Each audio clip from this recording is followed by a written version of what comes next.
We're finally doing the one that people have been requesting, probably since our first reaction to Blue Stars came out 3 weeks ago, 4 weeks ago, whatever it was. So, just like last year, got an updated look at Boston from the San Antonio Regional, and we're here to watch it again with Mr. TJ Choquette. How you doing, TJ? So, we good. All right. We'll make this short and sweet. Welcome to Aged Out Reacts, everybody. We're the two hosts of the Aged Out podcast, Michael Fantini, and with me, as always, is Evan Worrell. And you all know the drill. Comment, like, subscribe. Check out the podcast on all podcast services. Follow us on Facebook and Instagram. Never miss an update. Patreon.com or hit the join button right here on YouTube to support us financially. Or now go to agedoutpodcast.com. Buy a shirt if you want to support us. Logo shirt, simple. Aged Out Fundamentals, drum every day. Link to that playlist is in the video description. And today's video was once again sponsored by Brash Drums. Some of the best practice pads that we have used probably in our long drumming careers at this point. Check them out. The Alpha Pad's great. The Mojo Pad's great. Link to brashdrums.com in the video description. All right. It's time to watch the group that has been dominating everyone in percussion pretty much since tour started. Hey, shout out to George, man. Yeah. George, you know, he had some health problems. This dude is freaking grinding up in, where was he, Ohio, Indiana, the first couple shows. Yeah. It's out to Texas and gives some of the best content, and him and Robert are nutso. So, shout out to George, and shout out to my new it's not new laptop, but I did get shit on in the comments by some guy about my camera quality. So I switched to my work laptop. You had like tissue paper over your camera, apparently, right? I mean, I didn't love it. I don't think I looked great, but I didn't think it was that bad. Looking back, it's not great. I look like I'm from 2006. So we got the work laptop. That's what it is. If you guys have problems with this, you call my company. Tell them to upgrade their IT. Oh my God. Absolutely. I'll give you my work email. I'll give you my boss's email. We'll figure this out. All right. That's all. We'll just buy a camera and send it to you. Go subscribe to George Collins on YouTube. Link to the original video, got that backwards, in the description as well. There's all kinds of links in the description. Here we You're go. regular enough. We just need to buy you a camera back here. Give it to me. I'll just and send George you this. agrees. I just bought a new laptop today anyway. So. Colin. Hyping up the crowd. Hyping the crowd.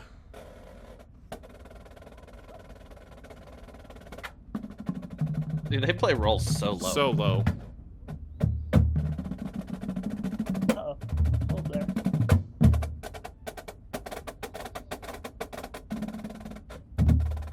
That got so low. That crescendo was nuts. That was good. I like that 3/2. Mm-hmm. So I went and watched these guys when they were maybe an hour away from me for a day. I got a kid on the snare line from Quest, and I watched him. He calls that like the glitch rudiment, like threes, a triplet. Yeah, it's like a hiccup type feel. And threes on like a 16, like a 4 or 3. I think Devs did it back in the day, but they did it on the rim. They did it on the rim. Like yeah. 09, 10, somewhere in there. 2009. Yep. Yeah. But they're doing it on the drum, which is kind of sick. That was a good phrase. Tiny little things in there. Yeah, it wasn't perfect, but it's pretty damn good. Yeah, that's hard as hell. That makes sense. I didn't even realize that's what it was at first. The triple I beat didn't in the either. right hand and the triplet in the left. Yeah. Brandon Zach used to be able to play that and grid the left hand triplets. It's hard.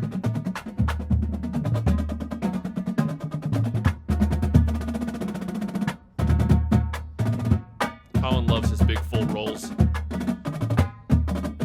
I love them too. Fast rock roll. That was a good roll. Ooh, yeah. Good finish. Brought the cowbell back out for the first regional too. And it's better than that loud ass Met. They keep the accent on. I don't need the accents. Turn it off.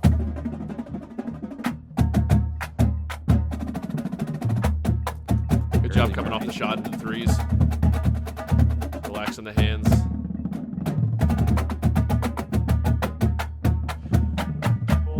Good show.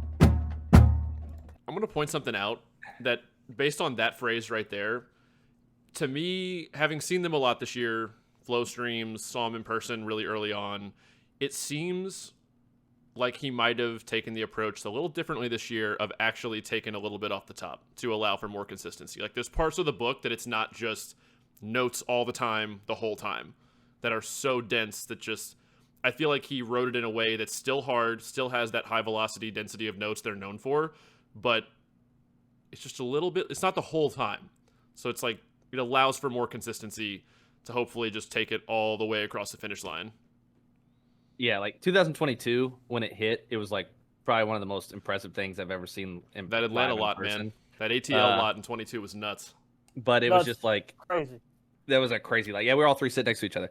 But yeah, this one, you know, just seeing it early on in July, it's already really good quality. And, you know, there's times where it slips in and out, but that was obviously the first couple shows. So it seems like this is a little bit more built for the 3-night, like, we're going to be able to hit this 3 nights in a row. Yep. Yeah, and then I mean, there's the unspoken part that we don't know about, which is the front ensemble, right? Which is where the judges 60-70% of the time that we just forget about sometimes, right? Probably more than 70. If you watch San Antonio Regional, it was like a lot, like 90%. Yeah, I mean, that's the big part of their sampling, and then they get like 3 samples of your biggest features, and that's all you get in the battery, right? So if they hit that, it's great. And I didn't watch a lot of their front last year. I watched like one video, right, and I thought they were fine. But this year, like, I actually watched them in person, and I came away more impressed. I'm like a super technical front ensemble guy, but I can tell, you know, when they're playing some difficult lateral stuff and fast runs and all this, and they seem to maybe have a little more vocabulary, a little more clarity. So I think that helps too. Yep. I don't think this battery's quite as clean as maybe the last couple right now. Like at this point in the season, of the past seasons, they were cleaner in San Antonio. I think so, but I guess I'm comparing this. I'm comparing this line to Atlanta, which is, I guess, a week behind back in 2022, and that line was just bonkers. Yeah. These guys, I think, are very good. Maybe slightly more hair, but I think what you're saying, maybe the book is a little more achievable, so they max it out. So probably the other books were achievable, but this is more achievable, I feel like, for the whole season. I think this quad line's a little more consistent than the 22 quad line was. I think so, too. Yep. I agree. All right. I also have heard talk that their front is better this year than the past 2 years, like through the grapevine around the activity. They're scoring pretty well. So. Yeah, they're doing well. They're beating everybody. So. Hey, and they got an Atlanta Quest kid in the middle of the marimba line. You know, how can you lose? I mean, what are you gonna do? Is it directly related? It's the AQ bump. Causation correlation. It's the AQ bump, man. What are you gonna do? They didn't have any AQ kids the last couple of years. They weren't winning drums. Now they got a few. Now I'm just saying. We got a correlation. Hey, no one can tell me it's not. On that note, we're gonna keep going. So stoic too, the whole time. I know you mentioned that. I love how consistent their like motion and velocity is. Like the amount of weight versus like rebound and touch that they have as they approach things. I'm gonna back that up because I think they just nailed that. Yeah, sorry. No, you're good. No, you're good. Just hand shape might be different, but just like the way their sticks bounce and rebound. I think I was talking about this a little bit with Spirit, right? Just like the motion, the consistency, the approach. I think it's very uniform.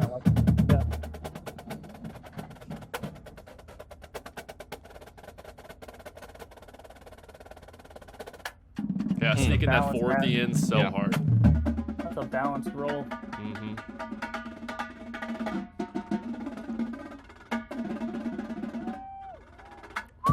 Great re-attack too on the spot. Oh, that little burst. That was. Oh. They hit you with like that 1/16 note roll. Yeah, we're gonna get that again because that roll was good. I don't know if I went back far enough. You didn't go back far enough. All right, let's recover. You gotta start using the. All right, arrows.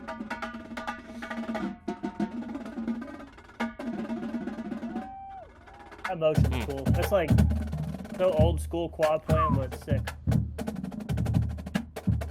I talked over the 16-note roll again. My bad. Yeah, that's fine. If you run it one more time, you'll hear it.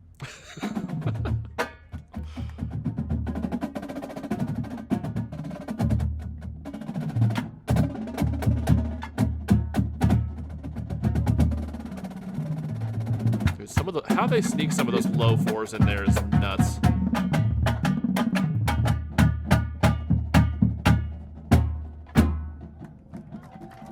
I know, like talking with Colin and stuff just through like text message. Like I was texting him the other day, you know, just asking about like some of his philosophy on things. Like, hey, you know, they write this Spanx tag every year, and some of that stuff is like ends up in the book. And I was asking him, like, do you do the Spanx tag first, or do you write the book first and then like use some of the things from that and enter it into the tag? And basically, they kind of use the Spanx tag as like ways to just mess around with like, all right, what are ideas that we think we can maybe pull off? And then, like, you know, things that work we'll end up inserting in the book, almost kind of like a shopping spree or like just like a musical library to pick from. So it's like a testing ground.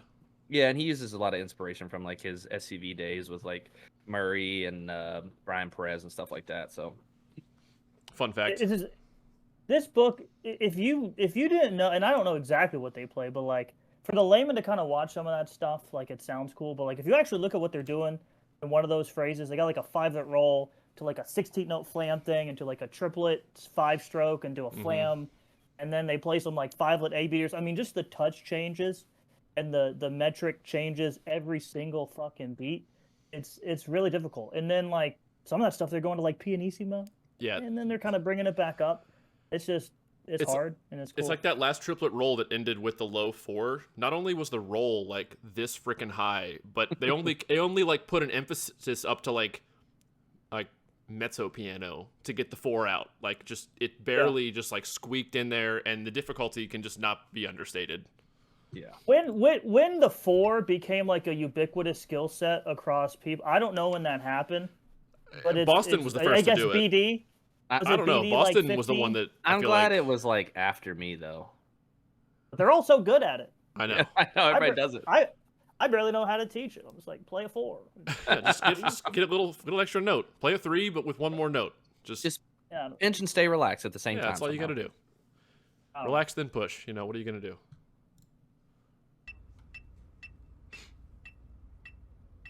I don't know why they like playing double stops on bass drums, though. Such a weird sound.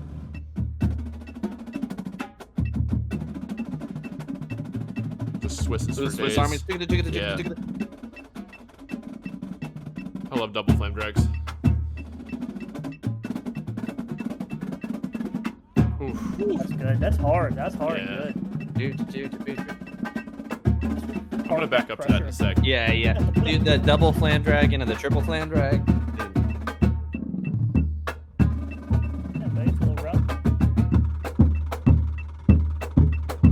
Like Okay. that. That's a weird sound. Oof. Ain't that special? That's special.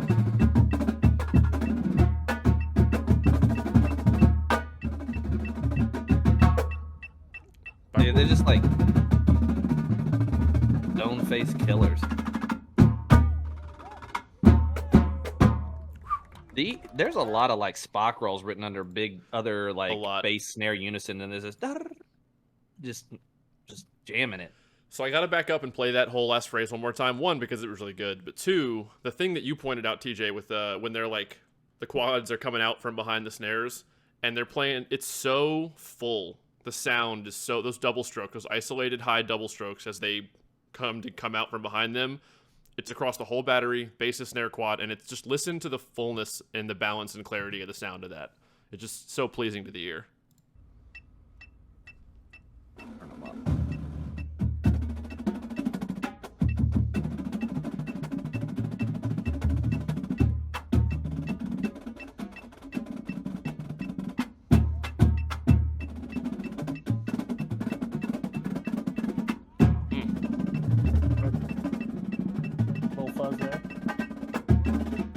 I mean, and that's like a shell that you don't really notice that they did over like 30 seconds.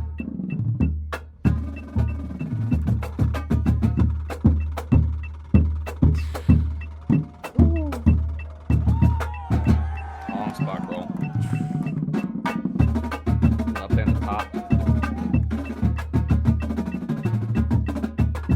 Mark 4s.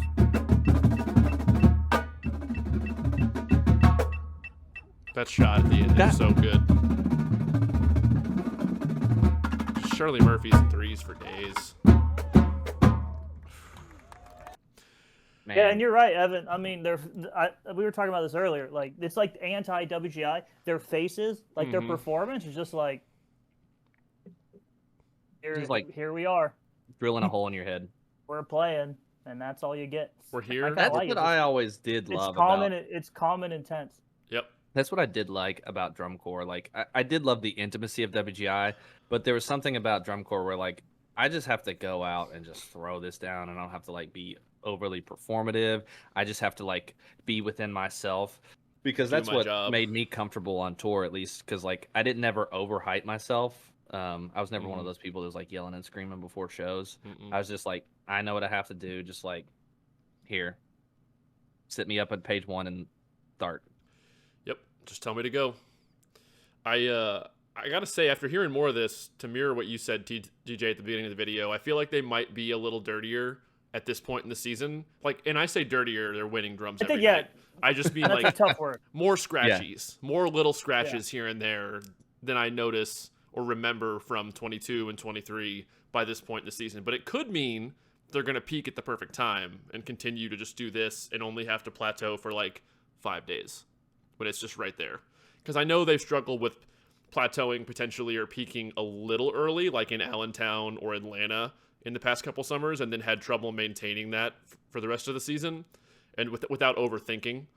So yeah, I have to agree. I mean, I use the word dirty loosely. They're very, very clean. These are all extremely minor. You said dirtier, right? So right. You're not saying it's dirty. Relatively speaking, yeah, relative. So, yeah. But no, I do think they're Deb and SEV. I think right now are probably the cleanest lines, with Phantom probably right behind, if I'm remembering everything right. One question I have for you guys. You've probably watched more. Are there, like, I watched this and I'm like, okay, but I wish I could talk more about their basses, and their basses like layer in, and they play a lot of like vertical stuff and with the rest of the book, and like, play some runs. They have this really cool unison in the opener that we didn't talk about behind the snare thing. But like, there's not like a bass feature, right? Other than like calves and coats, are there a lot of bass features this summer? SCV's got one. They got like a short one. Vanguard's got one. Yeah. Blue Devils have one at the beginning of the show. Okay. BD does at the beginning. I must just be missing it. I haven't consumed that much stuff then. Yeah, I mean, there's some out there, but to me, drum corps usually has is light on the bass features to me. Yeah. Just historically, just on the spot, thinking quickly back through my memory of what jumps to mind. I feel like drum corps probably has been lighter overall, and there's been some iconic ones for sure. Some definite iconic ones. The venue itself too. Just thinking about Lucas Oil is not super stellar for bass solos. I mean, it's so boomy in there already. Yeah. So, but Boston's great. They've been beating everyone all season pretty much in drums, and we'll see if they can hold on to it, if anybody can catch them. But you guys got anything else? Nope. Hey, so I will say Boston, their battery historically the last few years, I've crowned my dogs, right? Like 21, 22, they're my dogs. Last year I switched it to cadets, right? This year I'm still figuring it out. So I'm not yet ready to crown them my dogs of 24. Those are my unaffiliated dogs. Obviously the Mandarins are my big dogs, but besides Mandarins, who were the dogs? They're in the fight. Boston's in the fight. If cadets were yours last year, apparently there's 11 cadets kids from last season in Boston this year in the percussion section. So 11. I think across the battery in front, I think Colin told us there's 11 cadets kids from last year. That's good for him. Yeah, for sure. Definitely good, for sure. All right. Absolutely. Comment, like, subscribe, everybody. Let us know what you think about Boston and our thoughts on them as well. Facebook, Instagram, Patreon, join button on YouTube, agedoutpodcast.com, buy a shirt, Aged Out Fundamentals, drum every day, get better every day. Go to brashdrums.com and check out some of the best pads we have ever used. And we'll see everybody in the next one. Peace.